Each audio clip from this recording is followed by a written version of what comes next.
this programme of Look, Look and Look Again, we treasure the arcane, as you've probably realised, and the creepy. And on today's programme we take a peek at some lesser known examples of the ghostly anthology series. A couple of these programmes were quite hard to resource as there was little research material about them that I could share with you. And alas, some are, I would imagine, forgotten in the midst of time. I, for one, love my blood chilled and my flesh crawled with a well-told tale. It seems no matter how science progresses and our lives speed up every year to the point of discombobulation, we always hold a fascination and fear for phantoms and the ghoulish from the past, present, or the future that leap from their dark, unknown realms down the cathode ray and into our living rooms. It is something that resonates with us as human beings as we ponder some of the biggest questions of all. Is there life after death? Do demons exist? Is there a need for an exorcist? We celebrate the underdogs as well as the more familiar, and on this programme some lesser known examples of eerie viewing make our grim guests. Programmes that are certainly worthy of a reappraisal and presented here before they are forgotten. For starters, do you remember this?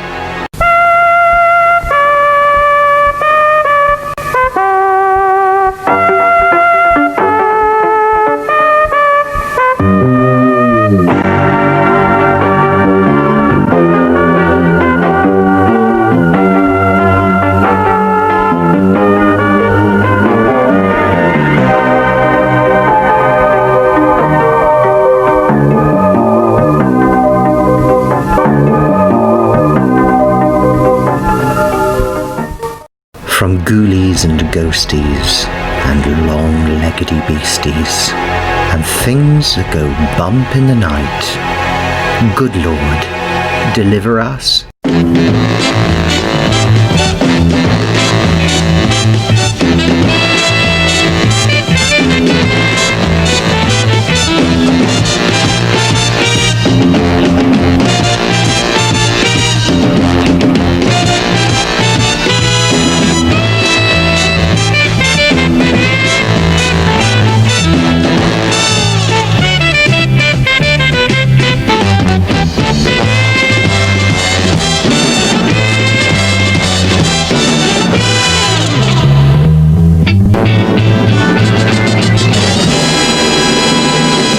Before we start, due to the archive nature of some of these programmes, if you're wanting pristine HD 7.1 Atmos surround orgasms, you're out of luck.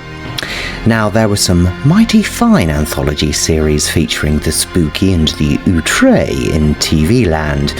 We're talking out-and-out horror here, rather than man's horror to fellow man or woman, like we see in the excellent Tales of the Unexpected. I'm talking pure spooky here, things that go bump in the night stuff, like 1968's late night horror that, due to its gruesome output, the BBC received complaints from traumatised viewers, the snowflakes of the Paisley era, or ITV's Tales of Mystery and Imagination that ran from 1966 until 1970, which brought the classics like The Fall of the House of Usher, Dracula, Frankenstein and The Curse of the Mummy to the small screen. Dead of Night also needs a mention, which ran from 72 until 1973. Then in 1973, a crossover series was probably Brian Clemens' Thriller, which ran from 73 to 76, featuring a mixed bag of delights.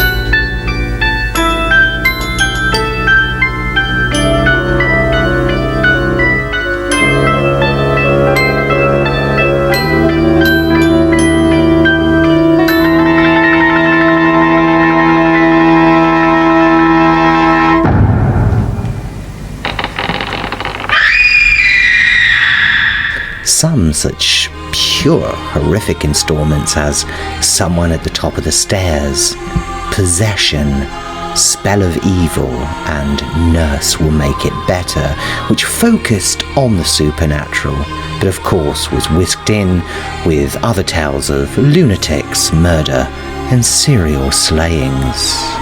Leap in the Dark was also another BBC programme which spanned 73 to 1980, and it started purely as a documentary series about the supernatural before transforming its content to teleplays about hauntings and all things ghostly. Is it dusk now?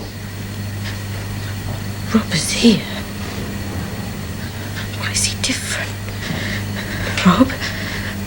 Been like his proper self. Rob? He's touching me. No. He's tearing at my dress. He's taking his clothes off now. He just shoved me on the floor. Cold. Rob, no. He'd be getting on me. He shouldn't be doing this. It's wrong. Kitty, surely you knew that this would happen. Help me! Help me! He's hurting me! Drift off to sleep now. Drift off to sleep now. And then the series called Supernatural from 1977, that needs a mention as well. That golden age of classic UK television spoilt us rotten. One programme often overlooked was, of course, ITV's Worlds Beyond.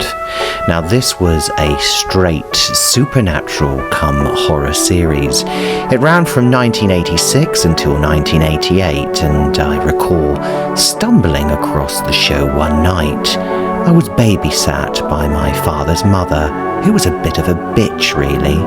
She taxied home, leaving me alone in the house whilst my parents were out, a sort of punishment for them, really. That's the sort of lady she was, and of course reneged on her babysitting duties. Well, I was left alone and I switched over and stumbled across Worlds Beyond, and my blood ran cold. Even the music from the opening titles was enough to put the willies up me. The story, as I recall, featured the visitations of dead children warning the new homeowners they had died through lead poisoning, and this terrified me completely. Each tale of Worlds Beyond, 13 in total, focused on a supernatural theme, whether it was voodoo dolls, calamitous curses, lamenting phantoms, or out-and-out possession. The actors were well known, the plots eerie, and for its time the effects were quite nifty, enough to send a shudder down the backbone. As far as I know, although research is difficult, it was produced for the ITV network by George Walker Productions, which apparently went into liquidation in the early 1990s. The series had 5 producers, including Mr. Walker himself. The direction was also very well orchestrated and sported the talents of people like Robert Fust, whose CV highlights his talents in directing programmes like The Avengers, mainly the Tara King episodes, and also a chap called John Jacobs, who had already directed a handful of Tales of the Unexpected episodes. So none of these were uninitiated in this format for telling a really good story. In fact, all of the directors of Worlds Beyond dabbled in other cult shows or anthology series at one time in their career, and brings their talent to this excellent little show. The most noteworthy of writers included Brian Clemens and also Tony Williamson, who penned for plenty of ITC shows as Randall and Hopkirk Deceased, Department S, and The Persuaders, as well as Adam Adamant on the BBC. But with so much talent, how come this wasn't as well remembered, I hear you muse? Well, that's simply due to syndication, and a meagre one it was. You see that Worlds Beyond was not a regular programme. It wasn't the staple of weekday or weekend nights at a regular time that could woo the viewers back and back again. Worlds Beyond was syndicated to local television networks and was frankly all over the bloody shop. It was a darling of the red-eyed graveyard shift schedules. Even the episodes were shown by some regions out of order. Although it was a good idea to pop it on the crepuscular hours of the morning, the lack of regularity made it quite forgettable. But by God, if you did catch it, it would have certainly made an impact, I am sure. Well, it did on me that night. It also suffered a lack of repeat transmissions. Episode 1 was called Voice from the Gallows, and it starred Darren McGavin. Now, he was in the Kolchak Night Stalker series about ghosts and zombies and witches, which we may cover on Look, Look and Look Again at some point. And he joined 40 Towers' Connie Booth and Bouquet of Barbed Wire's James Aubrey. Voice from the Gallows dealt with possession, and it saw an American couple move into a haunted house with a very macabre past.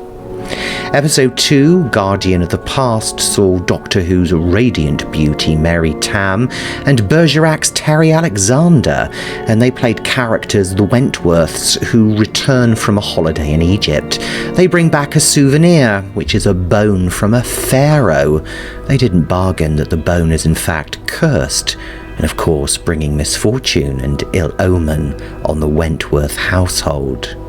Episode 3, Captain Randolph, centres around American couple George and Helen Scott, who visit their English friends Guy and Diana in England.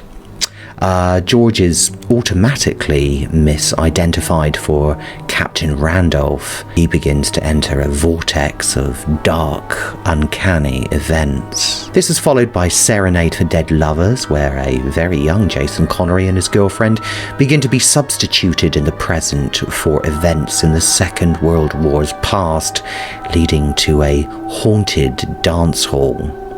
Part 5, titled Suffer Little Children, sees Karen Black become haunted by the ghost of a small child with an important message for her, a matter of life and death. The Barrington Case followed that, starring Jill Bennett, and this story finds a paranormal novelist and his PA embroiled in a history repeating itself tale, courtesy of the ghost of an unknown soldier.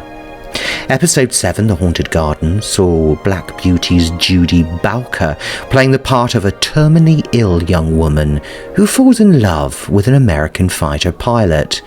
The only strange thing here is that she is the only one who can see him. Episode 8 was called The Black Tomb, and it sees an American couple, yet again, residing in a quaint English village. All is well until they become fixated on a black tomb in the local graveyard, and their investigations lead to something eerily sinister. Voodoo is the subject of episode 9, called The Eye of Yemanja, where a fashion model finds a fetish on a beach and wishes she had left well alone.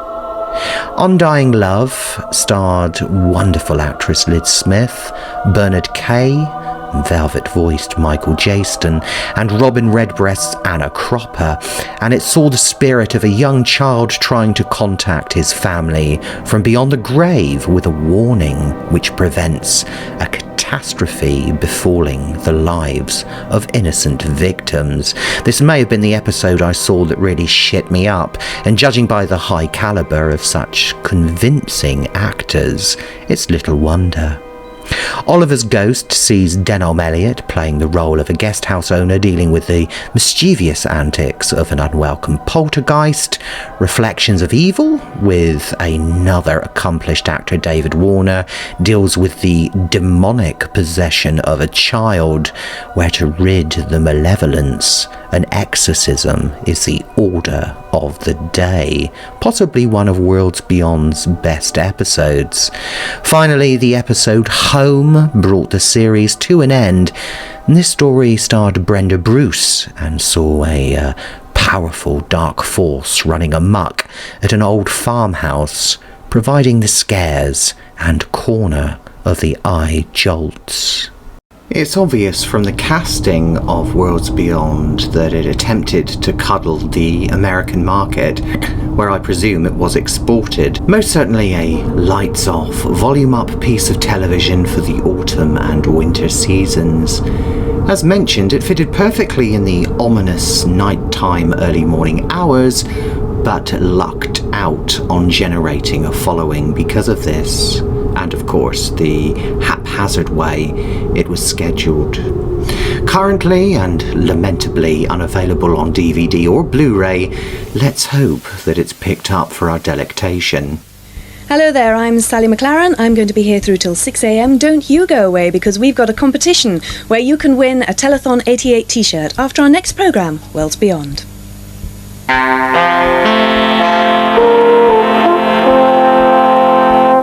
The next supernatural series settled for 100% homegrown horrors from the West Country.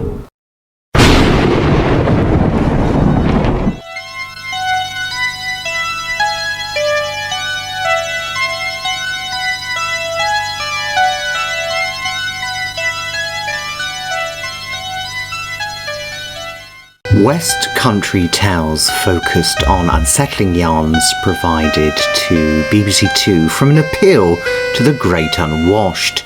These were based allegedly on true supernatural or unnerving experiences, some handed down generationally, some contemporary. Upon receipt of over 100 stories to the BBC Corporation, these were sifted through and 14 were chosen, turned into scripts, produced and eventually televised over 2 seasons in 1982 and 1983.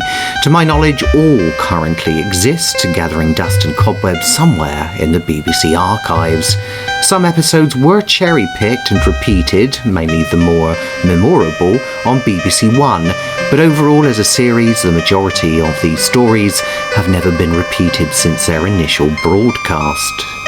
Both series featured narration by some well-known actors. 2 of note are Take 3 Girls' Jack Watson, as well as Keith Barron, who also starred in the show's opening and concluding stories. And due to their talking book soothe, combined with the lack of whiz-bang special effects in these episodes, this produces a tale by the fireside feel and a rather bizarre, placated, creepy aura to each 30-minute installment. Let's look again at some of these. The season opening tale was called The Sabbatical. In The Sabbatical, Keith Barron plays the part of Anthony Shaw, an angst-ridden clergyman.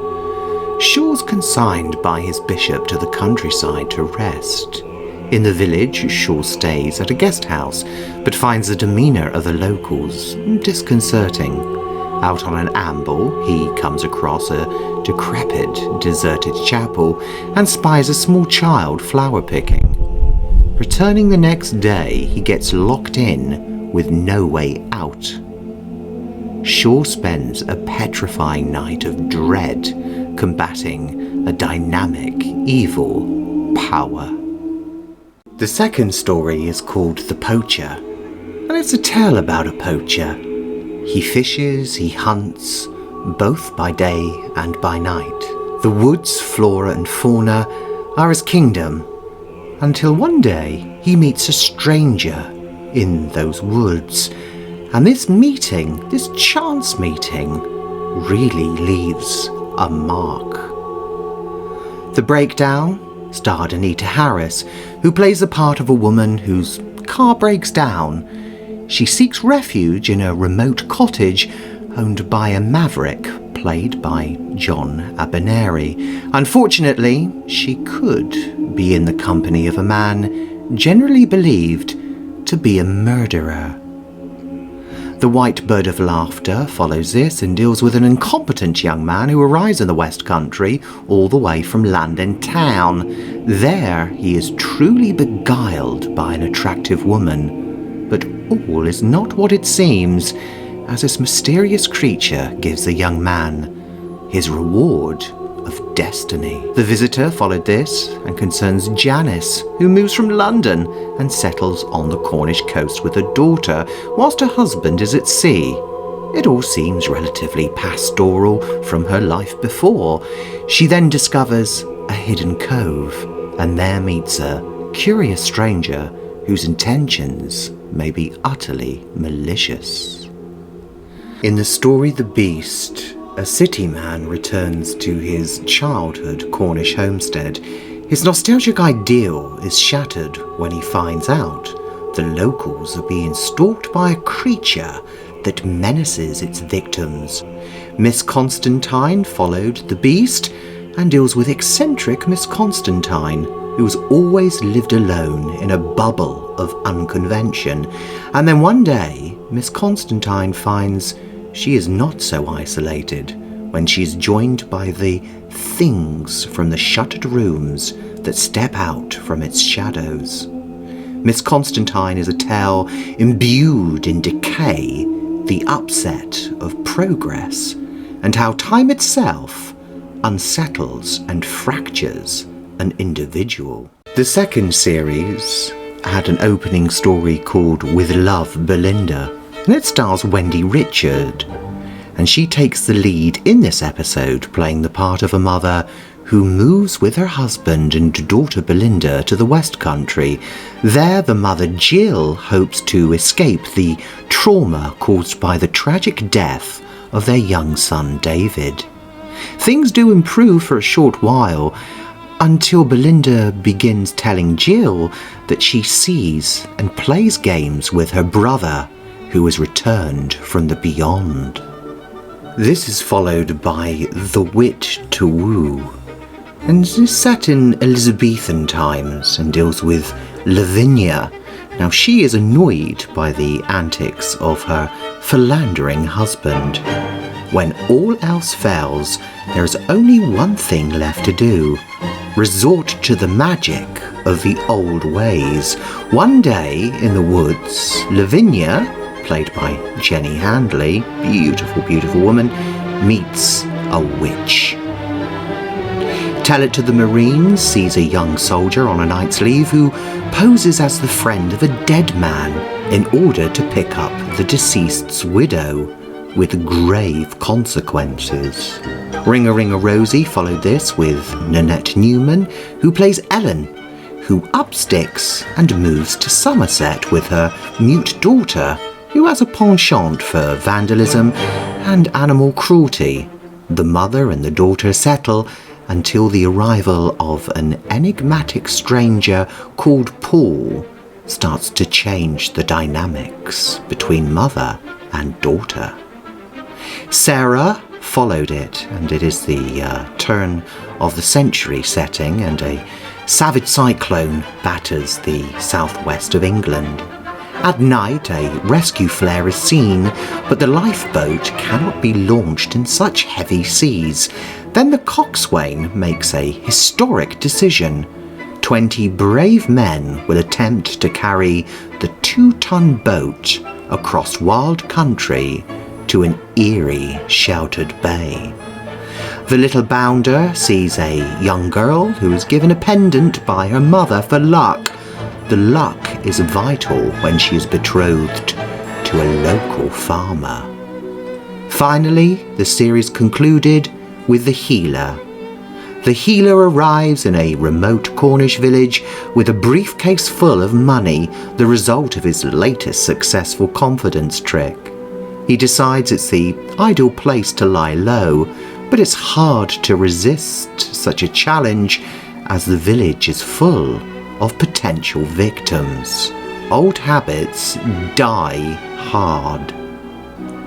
West Country Tales is steeped in fable, and many of the stories feature city dwellers who, by the locals, are referred to as grockles, which is a term that we use here as well in the south of England, who are trapped in desolation.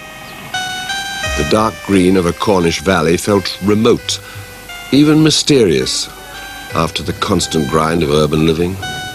Of course, I'd had the best of both worlds, a rural upbringing and more than a taste of city life. Now I had the chance of picking up the threads of a country life from where I'd left them 17 years ago. As they spurn the unpleasantness of urban life to find a bucolic ideal, but struggle with being an outsider or being accepted, not only by the humans around them, but by the landscape itself, ignoring the old ways and customs at their peril. The West Country in England, in the south of England, is an area renowned not only for its vast beauty, courtesy of its jagged coastlines and eerie abandoned tin mines dotting the landscape, but also for Scrumpy and Old Rosie. There are two types of pokey ciders, which if consumed liberally from a flagon, will get you as pissed as a fart and carefree forevermore. Proper cider, dear viewer, should smell of straw and horse piss. None of this carbonated crap. Anything else should be avoided. Trust me, I've drunk in gallons of it in my time. No wonder the locals see things. Cornwall itself is surrounded by the Atlantic Ocean and is joined to just one other county, which is Devon. It's a beautiful place known as the English Riviera and is steeped in arcane, fantastical tales where the mischievous little piskies, phantoms, beasts that roam the moorland, or tales of Arthurian legend. So it's fitting a series comes along to reflect that. And talking of special, what's special here is that the stories that form these the 2 seasons of this series are from the people of the rural communities themselves. Such tales of folklore and legend are trapped in televisual amber. Another series worthy of a release, methinks, before it is long forgotten. And this too, as Worlds Beyond, I'm pleased to say, exists in full in the archives. Well, that's Worlds Beyond and West Country Tales for you. Before you go, heed these words. To spare you ghoulish sights and sounds from the darkest, blackest power, be sure to fall asleep before the witching hour. Until next time on Look, Look and Look Again, cheerio. And I looked at the eyes, and in them I saw what I knew would be there. Disbelief in some, a sort of grudging half-belief in others. Except for one man. And in his eyes, I saw something else. Not belief nor disbelief. Just the look of somebody who's used to be in the center of attention and for the past half hour or so hadn't been. You know, I carry his mark to this day.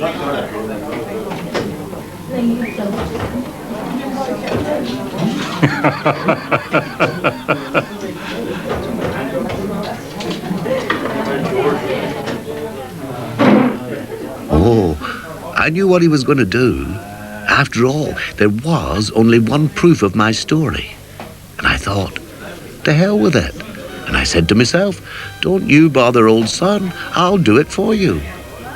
You want to see, so see.